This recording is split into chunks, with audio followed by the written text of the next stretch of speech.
Peace and Pugilism, Fight Fanatics, is Myron Magnus, and another segment of Boxing Logics United.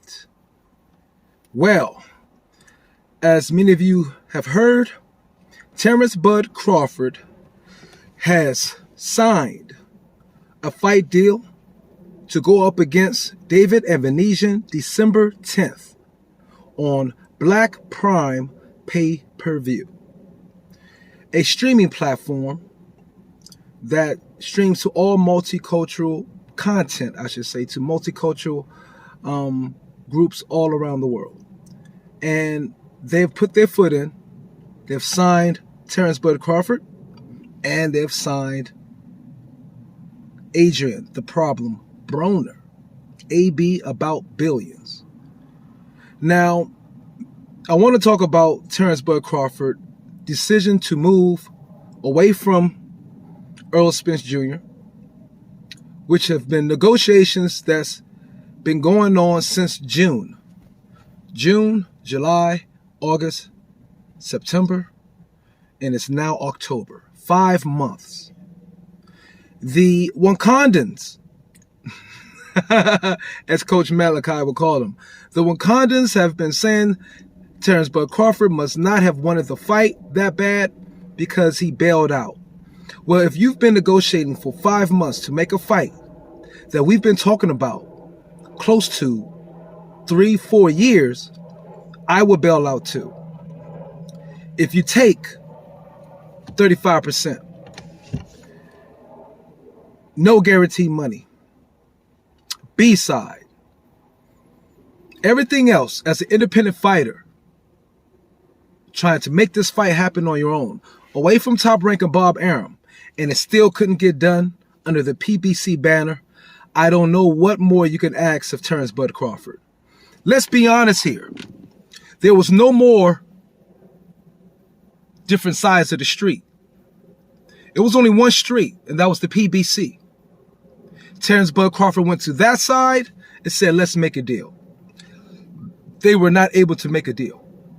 So how you can say Terrence Bud Crawford didn't want this fight to happen, I don't know. 5 months of negotiation is long enough to tell me you don't want this fight to happen. Especially after Floyd Mayweather himself, one of the big co-bosses of the PBC, said this fight isn't going to happen. Yet you guys still believe, or many people still want to believe, Terrence Bud Crawford didn't want the fight bad enough. I don't see how you can come up with that. I think that's jargon, propaganda, and damage control for Earl Spence Jr. Now, I do believe Earl Spence Jr. wanted the fight, but it may be correct he did not want it as bad as Terrence Bud Crawford. Or why couldn't he have said, you know what, Al Heyman, Floyd, if you don't make this fight, I'm not fighting anyone. If you don't make this fight right here, or if this fight doesn't get made next, I'm not fighting anybody. Earl Spence had the power, or have the power, I should say, to do that. And there's only a couple of people in the PBC that have the power to do that. And that is Deontay Wilder and Earl Spence Jr. right now. Definitely Earl Spence Jr. And maybe a few of their prominent Mexican fighters. But I don't know what else you can want from Terrence Bud Crawford. So Terrence Bud Crawford made a smart move by falling back to something he had previously negotiated while with Top Rank, knowing that was there on the shelf, and snatching that up so he can get a fight for the year under his belt. Whether you want to call it a tune-up, whether you're upset that it's David AVANESYAN, a fighter that's 29-3 and 1 non-decision, won 6 straight fights, 6 by knockout. He has some quality names on his resume. Egidijus Kovalaskis, Shane Mosley, Josh Kelly, the former Olympian, who he defeated. Shane Mosley, who he defeated, but he lost to Kowalskis. Okay, and I almost forgot a 12-round decision loss to Lamont Peterson. That's not that bad. That's not that bad. That's a good resume. He's a seasoned fighter, a Russian, based out of the UK, that has a good, loyal fan base that will follow him and could perhaps make this fight a good, profitable fight for Black Prime.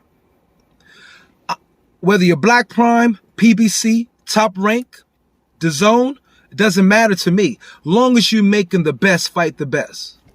In this case, it's not the best fighting the best, but it was the best thing that Terrence Bud Crawford could do to stay active for the year by grabbing something that he knew was there before he fought Sean Porter. There's nothing wrong with that. That's a smart move. To make a quick deal with somebody who hasn't fought in 6 months themselves, talking about David AVANESYAN, knowing he's inactive, don't have a fighter. We came to a previous condition over a year ago. You know what? Or almost a year ago. You know what? Let's make this happen. Okay? David AVANESYAN is not asking for serious, ridiculous demands, a humongous purse like Earl Spence Jr. is. And even if Crawford makes $8 million for this fight, and David AVANESYAN, who manager Neil Marsh stated that it's be his biggest purse ever, that could be just $4 million. $3 million. This is still a fight that's not hard to make, especially when you're fighting out of Terrence Bud Crawford's hometown, Omaha, Nebraska, where we know he will sell out. This is a good business move. This is a smart business move. And it was a wise decision for Terrence Bud Crawford to get a fight in this year, okay, instead of waiting for next year. So, out Earl Spence Jr. in David AVANESYAN. You can't be mad at Terrence Bud Crawford in this situation. He did what he needed to do to get a fight in the books in the year 2022, where he has not had a fight yet. Okay? And to get something that you know that can happen quickly and in the books with a fighter that's not necessarily a pushover on a win streak of 6 fights in a row. Now, you can conjure up and make up something that the Wakandans would try to do, that he's not a good fighter, he's not this, he's not that. 29-3-1 is not a bad record. That's a pretty good record, to be honest. Okay? And it was a loss versus quality opponents. All of you were saying that the Green Machine, Egidijus Kowalskis, dropped Crawford.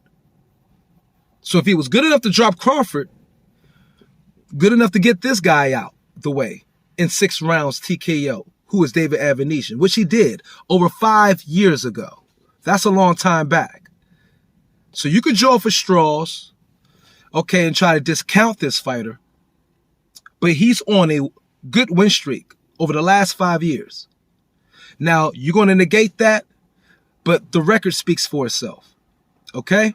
So I'm happy about this fight. I will be purchasing this fight. I will be downloading Black Prime as an app on my phone. And I'm happy to do so, to keep one of the best fighters in the world, arguably pound for pound #1, active and career thriving. This is Myron Magnus. Peace and pugilism. See you next video.